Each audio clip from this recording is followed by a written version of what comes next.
Perfect. All right, so we're going to start with screen sharing. Here we go. All right, so we're going to start on the YRL intranet, and we're going to head to the LEAP page. And you can find this under the intranet index under L for LEAP. And this is where we have the Polaris upgrade document. So every time that there's an upgrade, we're going to have a document that will list all of the new features in LEAP, hence what's new in LEAP. So the most recent upgrade was Polaris 7.7. And if you click on that document, Andrew has made this really nice document that has all the changes with detailed instructions. So this is what we're going to be going over today. This a bit, and we're going to jump right in. So I'm going to sign into LEAP, choose my library and workstation. See if I can make this a little shorter. There we go. All right, so the first thing we're going to go over is some new keyboard shortcuts, which is really exciting. This is something that a lot of people have been asking about. The first one is the return to search results function. So when we're in our find tool and we are doing a search for dogs, and you click into a record, so this item record, there's a shortcut to return to the search results. Now you can click on results and that will bring you back, but you can also click Control, Shift, and K, and that'll bring you back to the same space. So a little bit of a time saver there. The next shortcut is to open up our hamburger menu on the side here. This shows our recently opened work forms. And to do this one, we're going to hit Control-Shift-D, and it pops up nicely there. And then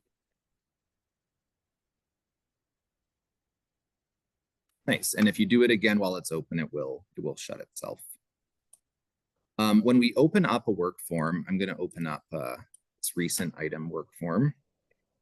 You can print it using a shortcut by clicking on Control Shift and then this bracket,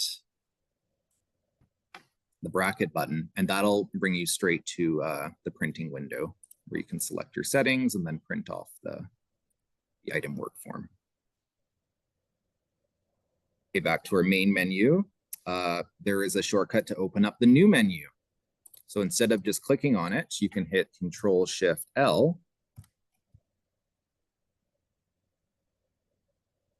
Oh, maybe that one doesn't work. Okay, we will look into that one. But I know that this one works because I did this one earlier. It's a shortcut to open the utilities menu. And this one is Control-Shift-U. And that'll open up the utilities menu quickly for you. The last shortcut is my favorite. It's the most exciting one. And this is to quickly open up the find tool. And to do that, you're going to hit Control-Shift, and I believe this is an apostrophe. And that'll quickly open up the find tool for you. So out of all of them, I can see this one being used the most frequently. But we will take a look at that new menu. And yeah, these are not all the most exciting shortcuts in the world, but it's nice to see that they are adding them in this upgrade, and I expect that in future upgrades we're going to see more of these shortcuts coming through. So I think it's a good sign that we're seeing these shortcuts coming in now. Awesome. Okay, so the next feature we're going to look at is probably the most exciting one, or the one that's been asked about the most, and this is saving a set of find tool filters as our user default in the find tool. So we already know that we can select our first qualifier column here, and we can save by the type of search we want to do. But now we can go into our filter tab here, and we can add conditions. So if I wanted to, I'm going to choose Alberta Beach this time. And I'm going to choose, I don't know, what's a good one. Even just having the assigned branch is good. So we can apply that filter, and then you can save that filter so that every time you open up the find tool, that filter will default by clicking on the star here. And this will save those current search filters as your default. So then every time I open up my find tool, we can see that my filters have been selected. And you can also see it from the find tool. If you go back there, the filter icon is highlighted green, which shows you that there are some active filters going on there. So another interesting update is the rerunning of recent searches. So let's say you're doing a few different searches for a patron. So you're looking at dogs, you're looking at cats, you're looking at mice. Okay. So you can now, Leap will now save up to 100 searches in one session. And you can go back to all the searches that you've made by clicking on this recent icon here. And when you click on it, it'll show you all those recent searches that you can click to, and the results will populate. If you want to remove one of these searches, you just click on the X and it'll remove.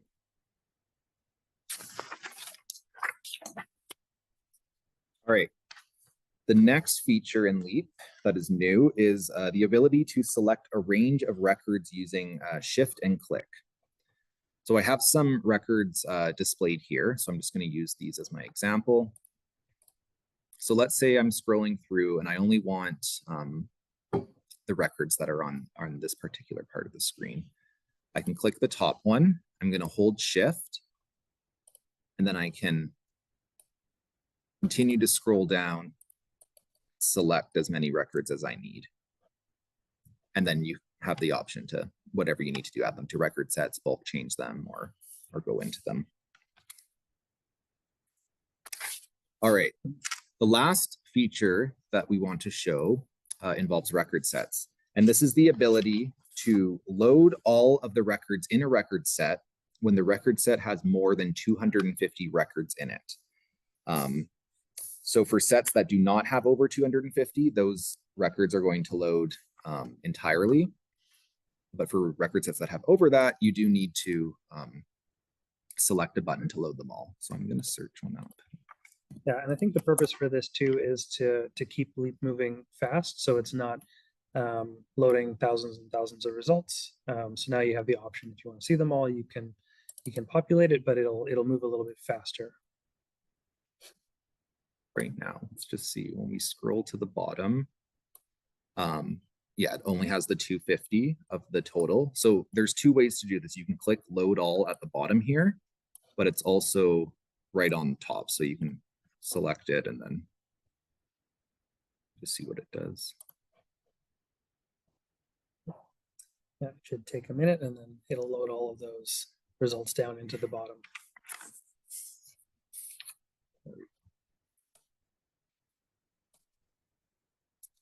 And there, now you have the pages, yeah. Perfect. All right. Okay, so that's all of the the upgrades to Leap that we got in this recent 7.7 upgrade.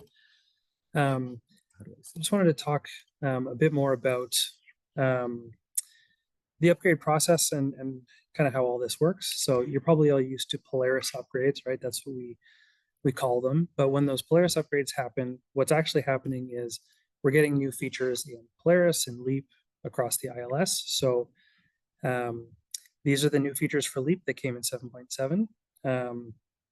And we're planning to do more of these little webinars and documents and stuff for upcoming upgrades. We want to let you know the changes that are coming through. I think this is important because these upgrades show that Innovative is listening to feedback. So, if there's things that you want to see changed in Leap, you can use the idea exchange to enter those ideas, and then that's the kind of stuff that comes forward in these upgrades. Do you want to bring up the idea exchange? Yeah. We'll go through the internet and just kind of show people, if they're not familiar with the idea exchange, where that is and what it is there. It's on the Leap page. We have it sorted in the bottom here. It's just loading. So what Idea Exchange is it's a platform hosted by Innovative, which is the company that runs Polaris and Leap. And it's a place where you can go to make suggestions, for changes that you'd like to see in the ILS. And then they get voted on by other Polaris and Leap users across the world. So things that are really popular, features that everyone is really interested in, are going to get more votes. And then those are the kinds of things that are more likely to change in future upgrades. Anyone can sign up for an account here. Any of your staff at your libraries can sign up here and then make suggestions and vote. So you can vote as a group. You can let Yellowhead know if there's a feature that's really important to you, and if you'd like us to vote on something or to kind of coordinate libraries to vote together. So there's a lot of potential here for making changes in Polaris and Leap. So we wanted to highlight that today as we're talking about these upgrades.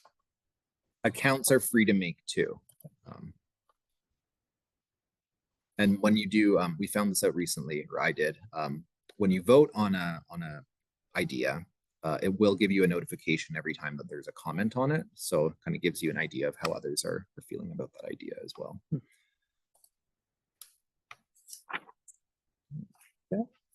So yeah, just wanted to highlight how these upgrades work and how we get here and what kind of things we're getting out of it. So like we said, it's going to be a really short webinar today. That's pretty much it for the information portion. But we are here to answer any questions that you have about Leap, questions or concerns. If they're really technical, we might have to take it away and come back to you with some responses. And I also have a question for all of you. I've heard from a few people in the last couple of weeks that they're seeing duplicates in the pick list when they're going to check their pick list in the morning. So I'm curious, is that something that you've seen before? Because we're trying to troubleshoot that right now.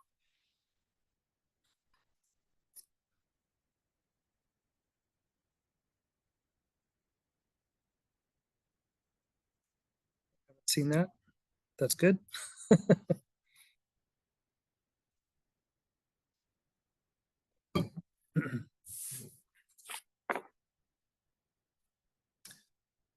Cool.